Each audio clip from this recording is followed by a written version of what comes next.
मैं डीडी शर्मा श्रीम bridge channel पर आपसे मुखातिब हूँ। मैं international trainer 7 habits of highly effective for girls and also I am Shri Briji उपासक एंड आचार्य। Also I am reiki specialist and reiki grand master. मैं आप लोगों से ये गुजारिश करता हूँ कि जो यंग गर्ल्स हैं वो किस प्रकार से हाईली इफेक्टिव बने, कैसे वो अपनी पीक परफॉर्मेंस दे, इसके लिए जो है हमने एक वर्कशॉप का आयोजन करना आरंभ किया है, जिसके अंदर ही में बतलाएंगे कि ऐसी यंग गर्ल्स जो कहीं कैरियर की तलाश में है और उन्हें कोई प्रॉपर कैरियर नहीं मिल रहा है, तो हमारे 7 हैबिट्स फॉर यंग गर्ल कि हमारे वर्कशॉप को अटेंड करें और सामान्य से अति प्रभावकारी बने। तो उसी क्रम में हमने कई वीडियोज इस यूट्यूब पर चैनल पर डाले हैं, श्रीम ब्रिजी चैनल पर। आप लोग इसको जो है सब्सक्राइब करिए और अच्छा लगे लाइक करिए और बेल आइकन दबाइए, ताकि जो ही कोई नया वीडियो रिलीज हो आपके पास तत्काल नोटिफिकेशन पहुंच जाए। मैं ये कहना चाहूँगा कि यंग गर्ल्स जो है उनको हमने कई हैबिट्स बतलाई, 5th हैबिट्स बतलाई और एक सारभूत सारा यानी एरियल सर्वे ऑफ 7 हैबिट्स बतलाया। लेकिन अब मैं चाहता हूँ कि 5वीं और 6ठी हैबिट बताने के बाद में 7th हैबिट क्या है उसके बारे में मैं यंग गर्ल्स को जानकारी दूं, ताकि ये 7वीं आदत जो है यंग गर्ल के जीवन में क्या क्रांतिकारी परिवर्तन ला सकती है हमारे वर्कशॉप को अटेंड करने के बाद में। सबसे पहले तो 7 हैबिट ये कहती है कि आरी की धार को तेज करना, शार्पन दशा। इसका अर्थ ये है कि जैसे कारीगर लोग अपना काम करते हैं और फिर अपने औजारों की धार को तेज करते रहते हैं, ताकि दोबारा जब वो काम में लगे तो तेज गति से वो अपने औजारों से काम में ले सके। अपन यहाँ औजारों से तात्पर्य अपना ये है कि अपन जो भी कोई काम करते हैं, जैसे मैं ये वर्कशॉप सिखाता हूँ, तो इस वर्कशॉप के बाद में आप इसको सीखने की दृष्टि से अपने व्यक्तित्व को बढ़ाएं, अपने चारित्रिक उत्थान करें। अपना वो जो चारित्रिक उत्थान और व्यक्तित्व को बढ़ाना है, नई नई शिक्षा लेना है, कुछ नवाचार करना है, कुछ नई बातें सीखना है, कुछ अपनी स्किल में डेवलपमेंट करना है। यानी हर 15वें दिन आपको कुछ न कुछ नया परिवर्तन घंटे 2 घंटे के लिए बैठ के करना चाहिए। ये कहलाती है आरी की धार को तेज करना। मैं एक इसका छोटा सा उदाहरण दूं। कुछ लोग पेड़ काट रहे थे, लकड़ आ रहे थे, पेड़ काट रहे थे और वो पेड़ काटते थे और अपनी मेहनताना जो है उस फर्म के मालिक से लेते थे। उनमें से एक ऐसा व्यक्ति था जो क्या है कि सबसे अधिक उसको आमदनी मिलती थी, क्योंकि वो सबसे ज़्यादा पेड़ काटता था और लोग नहीं काट पाते। तो उन सभी लोगों ने पूछा कि आप इतने अधिक पेड़ कैसे काट लेते हैं और कैसे आपको आमदनी ज़्यादा मिलती है। तो उन्होंने बताया कि मैं हर 1 घंटे बाद में मेरी कुल्हाड़ी की धार को तेज करता हूं और बाद में फिर पेड़ काटना चालू करता हूं, ताकि मैं अधिक से अधिक पेड़ों को काट सकें। इसी तरह से अपन जो भी कोई काम करते हैं उसमें कुछ देर रुक जाएं, 1 दिन के लिए रुक जाएं, संडे को रुक जाएं और अपनी धारी को तेज करें। आप जो भी कोई आपकी स्किल है उसको थोड़ा पहना करें, उसके बारे में कुछ नया पढ़ें, कुछ नई प्रैक्टिस करें, कुछ नया सीखें।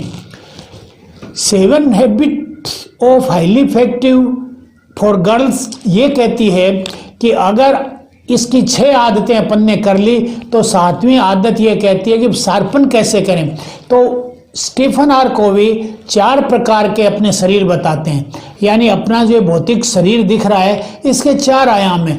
पहला आयाम है शारीरिक आयाम यानी फिजिकल बॉडी, दूसरा आयाम है मेंटल आयाम यानी अपनी मानसिक बॉडी, और तीसरा आयाम है अपना आत्मिक बॉडी स्पिरिचुअल बॉडी, और चौथा आयाम है अपना भावनात्मक शरीर यानी फीलिंग वाला शरीर, इमोशनल शरीर।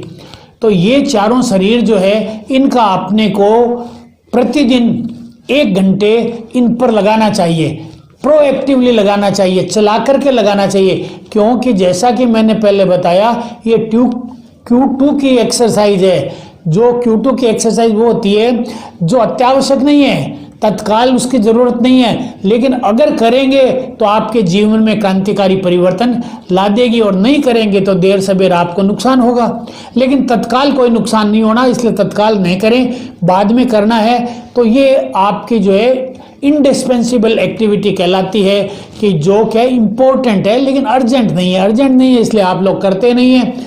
तो सेवंथ हैबिट जो है वो अपने को ये कहती है कि इन चारों आयामों को अपन पर, तो शारीरिक आयाम के लिए आप क्या करें कि थोड़ी बहुत एक्सरसाइज करें प्रतिदिन, आराम करें और अपने मेंटल टेंशन को हटा दें और कंप्लीट रेस्ट करें और अच्छी न्यूट्रिटिव डाइट लें। बस शारीरिक को पैना करने के लिए प्रतिदिन इतना करिए जो कि आप सामान्यतः 15-20 मिनट में कर सकते हो। दूसरा, मानसिक पैनापन करने के लिए आप किसी अच्छी पुस्तक को पढ़िए।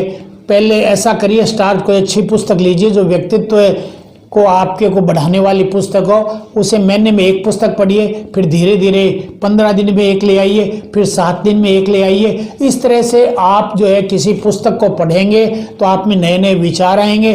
फिर एक डायरी रखिए, जो जो नए विचार आपके बने उस डायरी में लिखिए। इसी तरह से किसी को चिट्ठी के जरिए या व्हाट्सएप के जरिए कुछ यानी अपनी बातों को बतलाइए, रचनात्मक जो बातें आपने सीखी, ताकि आपके विचार आप दूसरों को संप्रेषित कर सकें, दूसरों के विचार आप ठीक से समझ सकें कि जो वो कहना चाह रहा है वही तो मैं समझ रहा हूं ना। कहीं ऐसा नहीं हो कि वो कुछ और कह रहा है और हमारे एक ऑफिसर होते थे, वो कहते थे मैंने की दशा और तू की लिखा, कि मैं कुछ बोला और तुम कुछ लिख रहे हो। तो ऐसा जो मानसिक अपना जो है स्तर बढ़ना चाहिए, ताकि अगला जो व्यक्ति बात कहे उसी रूप में, लगभग उसी रूप में, 100% तो उसी रूप में नहीं कर सकते। एक आदमी कह रहा है तो कई प्रकार के फिल्टर हैं, लेकिन फिर भी कोशिश करेंगे ज़्यादा से ज़्यादा अपन जो वो कह रहा है उसकी बात को समझें और उसी तरह से व्यवहार करें। तीसरी बात है आत्मिक, स्पिरिचुअल के लिए सामान्यतः लोग अपने अलग अलग तरीके से करते हैं। कोई मूर्ति की पूजा करता है, कोई अजान पढ़ता है, कोई कुरान पढ़ते हैं, यानी सबके अपने अपने तरीके हैं, वो सभी अच्छे हैं। आप उनमें से किसी भी तरीके का जो आपको पसंद हो प्रयोग करिए, ताकि आपकी आत्मिक ऊर्जा जो है वो बढ़े।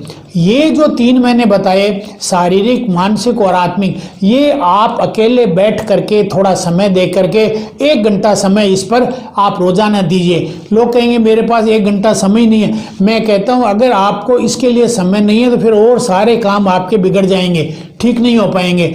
इसलिए आप इसको अवश्य समय दीजिए। नेक्स्ट बात मैं कहूँगा कि अब आप अगर सार्वजनिक जीवन में लोगों के साथ मिलकर के कुछ करना चाहते हैं तो आपको अपने भावनात्मक कोशेंट को भी बढ़ाना पड़ेगा। आपकी जो सोशल एंड इमोशनल कोशेंट है, जो बॉडी है, उसका भी विकास करना पड़ेगा। उसके लिए आप लोगों की थोड़ी तारीफ करना सीखिए, लोगों से मिलजुल करके उनके साथ रहना सीखिए। लेकिन ये जो भावनात्मक रूप से पैनापन है, ये आप तभी कर पाएंगे जबकि आपने पहली जो 3 आदतें हैं, प्रोएक्टिव, ब्लूप्रिंट बनाना और फर्स्ट थिंग फर्स्ट वाली तीनों को अगर आप कर लेंगे तो आपका एक मजबूत कैरेक्टर बन जाएगा, एक मजबूत व्यक्तित्व बन जाएगा।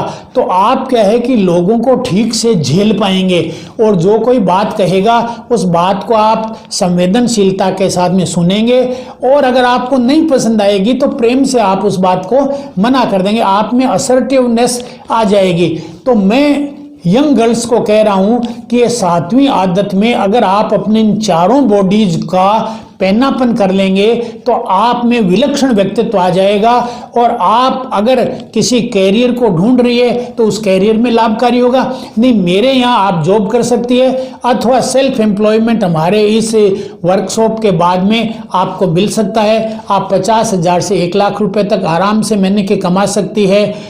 और इसी बात के साथ मैं अपनी बात को ख़त्म करूंगा कि जितनी भी यंग लड़कियां हैं हमारे इस वीडियो को अवश्य देखें, इसको शेयर करें, दूसरों को बताएं। हमारे वर्कशॉप को कैसे अटेंड करेंगे ये इसमें फ्लैश हो रहा है, प्लस नीचे जो है उसमें लिखा हुआ है। और कोई आपको सजेशन देना हो या कोई कमेंट करना हो या कोई आपको क्वेरी हो तो आप कमेंट बॉक्स में अपनी क्वेरी लिख सकते हैं अथवा इस पर दिए गए नंबर जो हैं व्हाट्सएप नंबर हैं उन पर आप अपना व्हाट्सएप भेज सकते हैं। इसी के साथ धन्यवाद।